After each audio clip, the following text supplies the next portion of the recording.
Now to our first conversation. Well, it's still about the Naira redesign. Right now, there's barely a month to getting the new notes from the banks at this time, and that's what's still driving conversations right now. Some are for it, some are opposed to it, but let's get more now from Mr. Oke Ikechukwu. That's Mr. Ikechukwu is Executive Director, Development Specs Academy, joining us from our Abuja studio. Great to have you on the program. Thank you very much. Yeah, so this is still driving conversations right now, still getting all the attention, talking about the Naira redesign. And some have said, you know, the timing is not right. You know, we're entering into festivities. We have the general elections coming on next year. And, you know, everyone is squeezed at this point. And some are saying the cost of actually, you know, redesigning and printing, you know, the new Naira is still going to weigh, you know, on the government. How do you see it?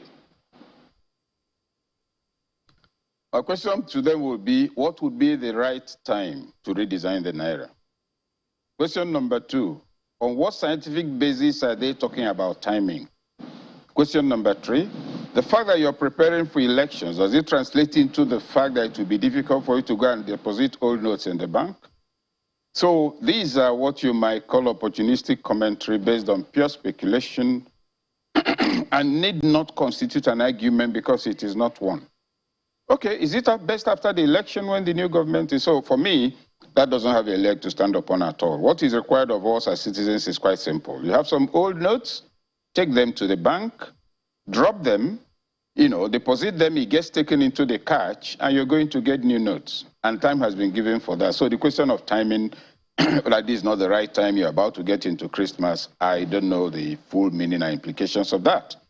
And it's not as if we've not had currency change. We remember the very elaborate one of 1973. It went on and on. People might raise issues about duration. You know, you're starting this and you expect it to end on January 15. The time is too short. At the end of January, the time is too short. Let's assume the time is too short. Can it not be extended by the CBN? It can. If it becomes necessary, it will. So that is also not an objection. Thirdly, and most importantly, if you look at the communication that's been coming out from the CBN on this matter, it's spot on. It hits the point without elaborate storytelling. It states specifically what people need to do. It even gives detail of measures that need to be taken, that have already been actually taken regarding people who are not, if you might say, in urban areas, all in an attempt for financial inclusion. And regarding the matter of people in rural areas, there's a point. You know, I think at the flag off of this very announcement, we had a roundtable discussion on it, and two of the participants were quite strong on the fact that rural communities would be excluded. In fact, one cited this old mother in the village who goes to the market, keeps the money at home. How is she going to take it to the bank? I asked a simple question. Why did your mother send you to school? Why are you talking here with us today? If your mother can afford not to get her money to the bank and you're part of the elite, what are you telling us? So let's also know when to push back the argument. Is there anybody in the village who doesn't have somebody in the town? So when we think that it's always the business of institutions of state to do what we even would ordinarily do as family duty, we get it wrong. Unfortunately, the good news is that nobody is waiting for family duty. There are measures being put in place, including agents with fast-tracked modes of opening accounts, of getting BM for those who need to. So the measures in place are good enough. The timing, I don't think, is a problem at all. And, you know, when as other countries, you know, go about redesign, they allow the older notes to also still be legal tender, you know, while still mopping all of that, you know, out of the system. Why can't we, you know, follow that route? No, we're already told that it will be legal tender up to a point. And we've experienced it before when there was that fundamental one in Nigeria. I know I was a little boy, but I witnessed it. It will still be, it will still be legal tender. But the thing is that it can't be simultaneous legal tender forever. What's going to happen is that many more will be coming on, getting the new note. Not everybody will have the new note. Two of them will be running up to a date. If by that day they are still too much, it's possible to look at it and say, okay, we give an extension, just like INEC registration. You see, on this question of legal tender, I've heard people speak of inflation, you know, prices will go up, all kinds of things will happen, that in some areas even, transport has moved from 200 Naira to 400. And I asked them, has the new notes been introduced? No. So who is driving everybody started laughing. But the point I'm trying to make is this. As you call for these funds, check research on change of national currencies. Take our own experience. There will always be a certain percentage of that cash that won't get into the system. In some cases, 16%. In some cases, one of the highest I've had for any country was 22%. Now, when you have less cash, what does that mean? There are many who can't put in all their cash. You have less cash. What will be the effect on inflation? What happened in the past and what consistently happens is that as the two currencies, as the new one and the old one are still in the same space, you need more and more of the old one to get transactions done. And so those who are running late will now come and say, look, even if you can give me 10,000, I'll give you 15 of the old note. People will also cash in on that. So three things. Number one, a lot of money will be hauled in. Number two, not every bit of it will get in, so there will actually be less in circulation when the new one comes. Number three, most of the objections are purely speculative. There's hardly a strong economic argument against any of them. And it is some measure of relief that CBN is taking its business seriously instead of responding to purely hypothetical submissions. Finally, a communication on the matter is solid. Specific reasons why it's being done, specific things why individuals should, what individuals should do, new measures being introduced for those who need to open accounts, and at no point nobody will say he's not informed. But the other job is that the elite, every one of us, who have relations, if we sit around and they don't get involved, it's not the fault of the federal government, it's not the fault of any state government or CBN. It's our failure to live as members of a community. And looking at the redesign issue, we know when this was announced, we saw a lot of volatility, you know, in the forex market. We saw, you know, the Naira weakened to an all-time low to the dollar, but we've seen a lot of volatility, you know, there. Do you think it had anything to do with the redesign? Well, I think it probably has more to do with the news that broke on social media that the U.S. was about to withdraw dollars produced beyond a certain time, which of course wasn't true. Some panicked, and that's number one. Number two, you know, I keep making the point that the Naira in Nigeria today has two critical roles that make it highly visible and beautiful. Number one, it has become a good store of value. You buy it and keep. It goes up, whether it goes up or down, but mostly it goes up, the money you have increases. The second one is that it's also a means of capital appreciation, that you can buy it and resell and make profit. Now, what that translates into is that it's always on high demand. Because it's on high demand, the Naira suffers. Because there's low productivity, you don't have much in Naira. Because there's also very limited remittances from the NNPC, our major cash cow, all of that together. So when we look at the speculation, by the time it began to rise, what do you think most people will do? They will quickly go to offload in order to raise the volume of Naira, fearing that it may not be so high. So a slight glut occurred. And then when there was now too much dollar, people began to reel back. So as for that being traceable to the redesign, how? And even if it is, can it go on forever? The truth of the matter is that the redesigning of the national currency has been long overdue. Usually the accepted range is between 5 and 8 years. Our own has been around for 19 years. We're hoping to, you know, make sure we use it until 3 generations will remember that, oh, when they are grandfathers, this is the same currency they are using. Let's get real. So I think is in order. The volatility of the Naira clearly cannot be honestly and sustainably linked with a call for a redesign in strictly economic terms. I don't think so. And looking at what's happening, you know, in the forex market, you know, right now, do you think the CBN has, you know, all it takes right now to actually defend the Naira? The CBN has all it takes in terms of monetary policy, but the CBN does not have an army. The CBN does not have any other thing other than policies and sound ideas, but the environment is not under the control of the CBN.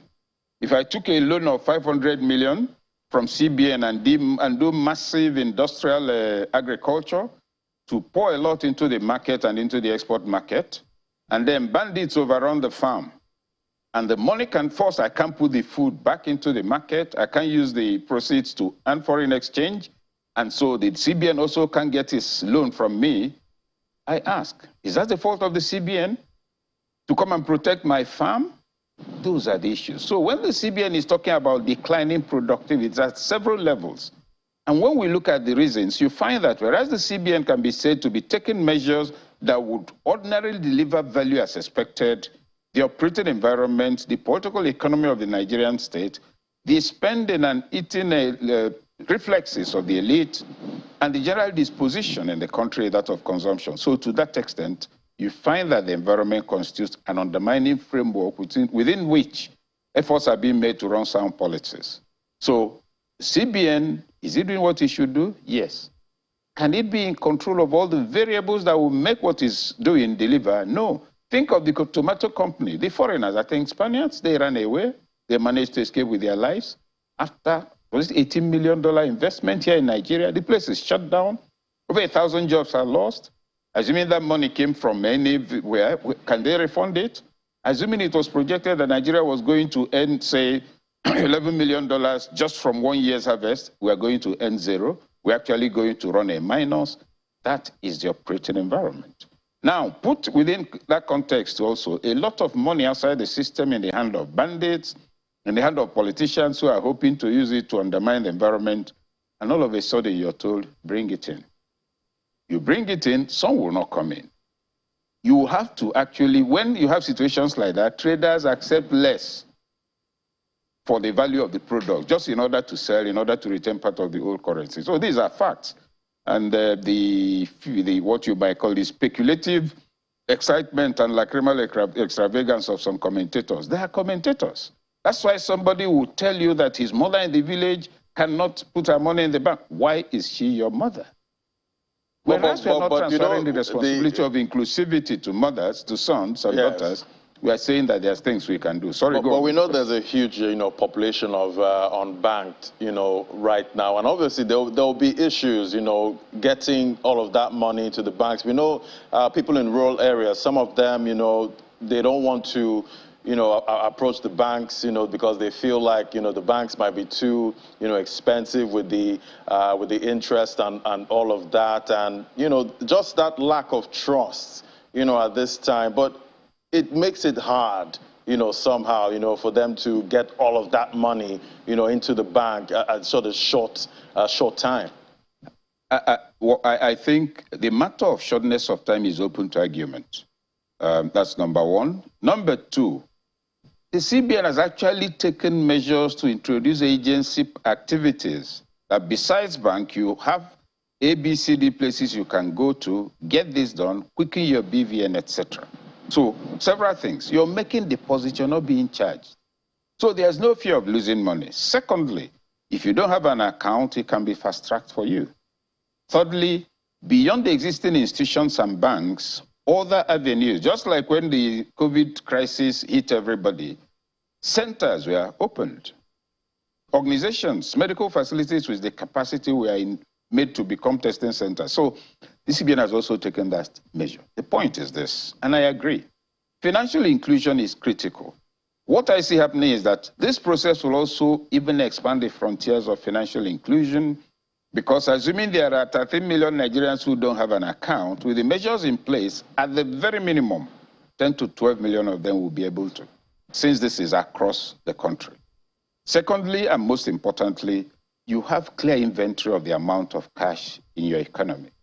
Thirdly, and people have raised this from the angle of national security, people can go and buy up dollars and make the deposit in Naira, and therefore criminality will be hidden. You see, they're not looking at it. I had an article on Saturday on the back page of This Day. The title was EFCC, CBN, Dollar Redesign, Naira Redesign, and I think fuel scarcity.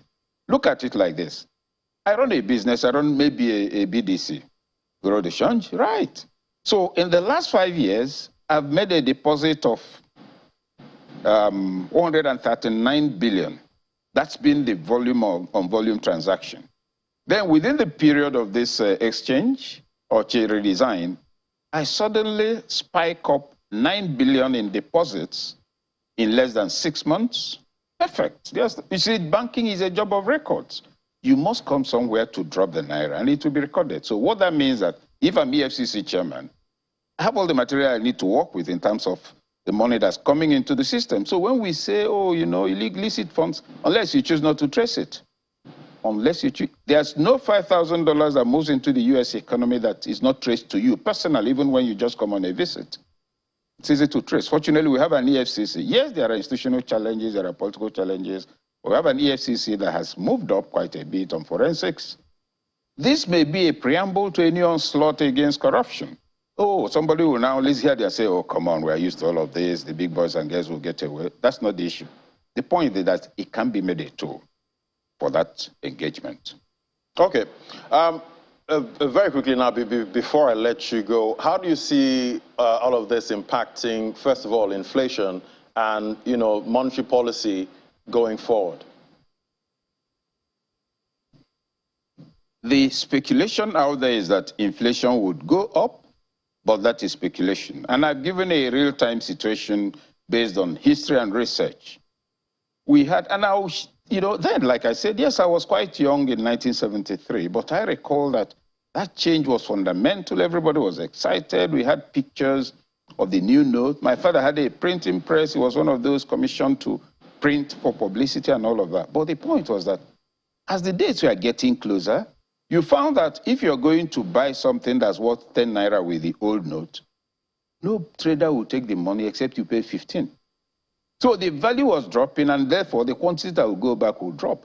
Then individuals who were now moving around town in Umuahia, that they could do this. So they will collect your old note. If you had 100 naira, they'll collect the old note and give you 60 naira to make. So that went on and on. And what we see, or what we saw happening, was that it was actually the opposite of inflation. That if you came with the old note, 10 naira, that's the cost of the product. But you have the new note, they'll take 5 naira from you. Now, all of this, there might be slight, I wouldn't use the word upheavals. There might be slight popping up of the fluorescent biometers. Oh, it went up today. Like those who move transport to 400 naira for a route, that was 200. In 2 days' time, they moved it back. There will be that kind of thing, opportunistic economic racketeering. It will last for a short while, it will disappear. But inflation, sustained inflation, would continue from the angle of low productivity, not the naira. The value of the naira to move up will need greater national productivity, a reduction in the consumption of imported goods, more remittances from the NNPC. Because if you look at the, I think it's, well, I don't remember the technical, is the one that you bring in for its 100, well, FX program. Check the amount of money it has brought. The CBN is a CBN policy. By August, it had brought in more money than was brought in throughout all of last year. Now, assuming that initiative wasn't in place, that money wouldn't be there. The statutory sources of inflow are not delivering. Right. So I think there's an unfair narrative in the matter of the monetary policies being put in place, okay, and the perception of how effective and impactful they are. Right. Anyway, we'll keep watching. It's all unfolding, you know, before our eyes. We'll see how, you know, everything plays out. All right. Thank you so much. That was Mr. Oke Ikechukwu, Executive Director of Development Specs Academy. Professor Oke Ikechukwu. Professor, please. Professor, thank you so much.